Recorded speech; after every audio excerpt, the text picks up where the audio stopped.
All right. What is the first thing that you need to do to start your CNA school? I literally get this in my inbox at least once a week. I should have been made this video. It's long overdue. But not only am I going to tell you the first thing that you need to do to start your CNA school, I'm going to tell you the top 5 things that you need to do to start your CNA school. So I am Victoria Randall. I'm your pusher. I am pushing you to be the entrepreneur that you were destined to be. I am the owner of The Secret Cocktail. All right, so number 1 on the list is business plan, okay? It's the dreaded, god-awful, I don't know what I'm doing, business plan. Don't look at it like that. So many of us look at it like that. I don't know what to do. It's a business plan. Where do I even start? Don't look at it like that. Look at it as an opportunity to learn more about your business than you could have even imagined to know. Doing your business plan opens your eyes to so many things because it forces you to do so much research about things that you didn't even know you had to do in your business. So you may already be thinking, okay, yeah, I need equipment. Yeah, I need staff. Yeah, I need a building, but there's small, intricate details that you're not even aware of that your business plan will expose.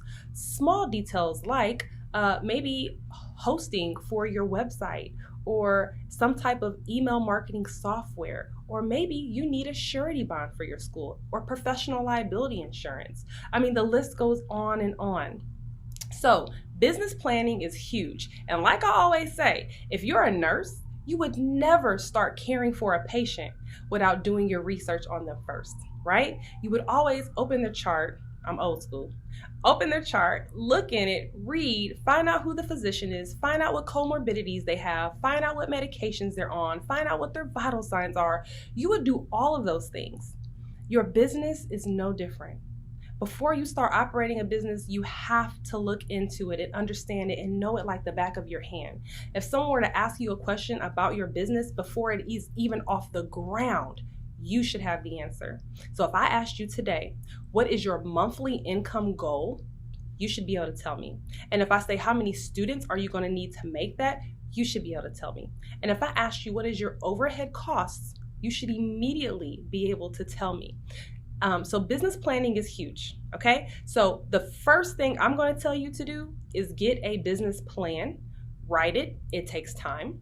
I do have a business plan course. It is online, and I have consulted a business specialist to help me build this online course. You don't have to take my course. There are a multitude of courses out there, okay? My course is specific to CNA School startup, so it makes it extremely special, and it walks you through each step and every consideration that you need to think about. So if you want more information on my business plan course, please look in the description box below. Otherwise, you can Google business plans, look it up, and start now. I'll get off my soapbox because that's a big one to me. So many people try without a business plan. All right. So number 2, because remember I told you I'm going to give you 5, not just 1, but I'm going to give you 5. So number 2 is research your state-specific requirements. So every state starting a CNA school looks extremely different. So in some states, it may just be that you need approval through the Department of Health, and that's it. In other states, you may need approval through the Board of Nursing. You may need it through the proprietary school, the Division of Commonwealth, the Workforce Development, all types of different entities. So every state is different. So before you dive into this, I highly suggest that you look into understanding who all is responsible for granting you authority to start a CNA program and how much is it going to cost you for that application or that licensing, okay? In some states, it is completely free, like Georgia, and then in other states, it may cost you a fee, okay? So I want you to think about that, understand that, know that, and do that research now. If you don't know where to find your state's application, my website, thesecretcocktail.com, thesecretcocktail.com. There is a link there that gives you every state in the United States, the entire nation. It gives you a link to each one of their application processes. So you can always go and find that information right there. Number 3 is find out if you can teach or if you actually need to hire somebody. Now, a lot of people want to be the teacher. They want to touch lives. They want to educate. I love it and I get it. But as I always say, your business will grow, and with it, you need to grow. And so you're always going to need to find people to help you teach. So it's really important to know very early on, can you even teach? In almost every state, a CNA cannot teach. Okay, you cannot teach, but you at least need to be an LPN or an RN. Now, in some states, LPNs can't teach. So if you want to know if your state is a state that allows LPNs to teach, then just click this link right up here. All right, it should be popping up. This video right here will explain to you whether or not LPNs can teach in your state. Otherwise, most of the time you have to be an RN, and even to be an RN in some states, you have to have your bachelor's as an RN. So because it is so different in every state, I challenge you to look up your state's requirements, or you can always book a call with me, a consult call, a one-on-one call. I'm happy to talk with you about your state's requirements. That link is in the description box below. Next, number 4, find out what is the best location for your school. And this actually goes back to the discussion about your business plan, okay? I want you to think about where the best place would be for your CNA school. You don't have to have an actual address or location per se right now, but you at least need to know what zip code to put your CNA school in. That's huge.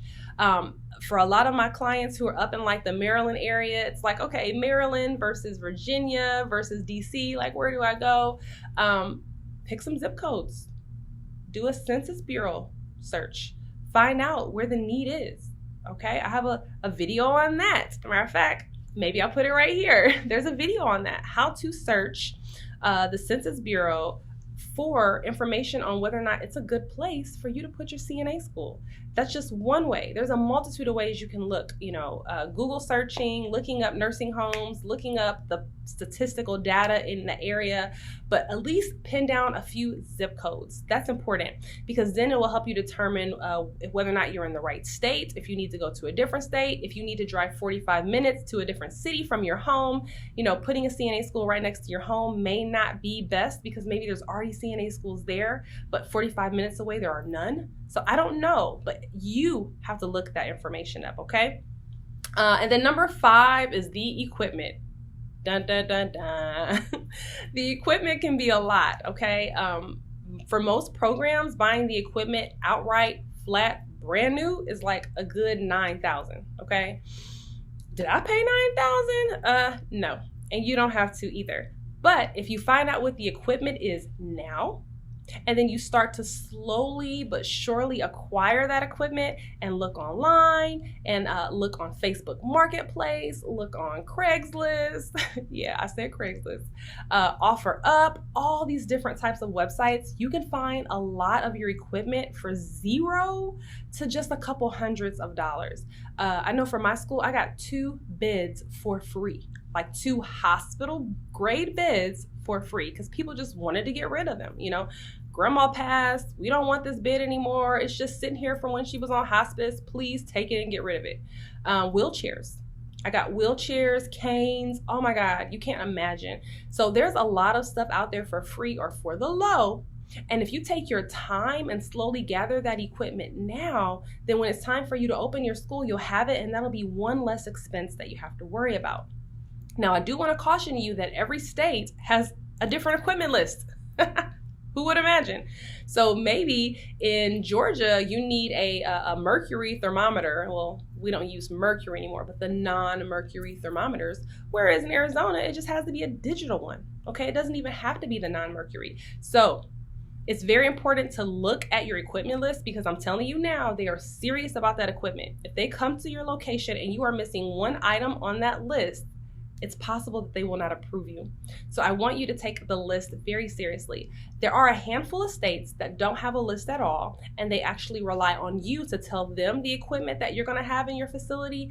And usually that equipment is based on the skills that you're going to teach. So again, that's where our consulting services come in. If you are in that situation and you're like, I don't know what I need, we can help you. Book a call. I'm happy to help. That's just one question that you'll probably have a lot of and a lot of and a lot of. So although you reach out to me and you may have questions, I love for you guys to reach out. I love for you guys to comment and ask questions. I answer every last one of them. But sometimes I need you to know that if it is a state-specific question, I'm not going to have the answer to it right away. And it's going to take me time to research that answer through our database of information that we have on the most commonly asked questions. And that takes time. So if you want an answer to a question that's going to take some time, I need you to book a call with me, okay? All right, so thank you so much for watching the video. I hope it helps. Remember, there's at least 5 things you need to do first before you start your CNA school. Number 1 is your business plan. Number 2 is research your state-specific requirements. Number 3 is finding out if you can teach or if you need to hire somebody else to teach. And then number 4 is determine actually the best location or about the zip code where you think you want to place the school. And number 5 is gather that equipment and get prepared for your big day. So keep in contact with me. Let me know about your process in starting your CNA school. Tell me how it's going. Email me your journey. I want to know about it. We have a Facebook group that is a huge support. It's called the CNA Instructors Secret Community. And you can go on Facebook and look us up, the CNA Instructors Secret Community, and CNA instructors from all over the world are there, sharing their stories, sharing their triumphs, sharing their challenges, and it is very encouraging and a really good place that you can go to share and get information for your school. So I encourage you to join. Thank you so much for watching, and I appreciate you. It's Victoria with The Secret Cocktail signing off. And remember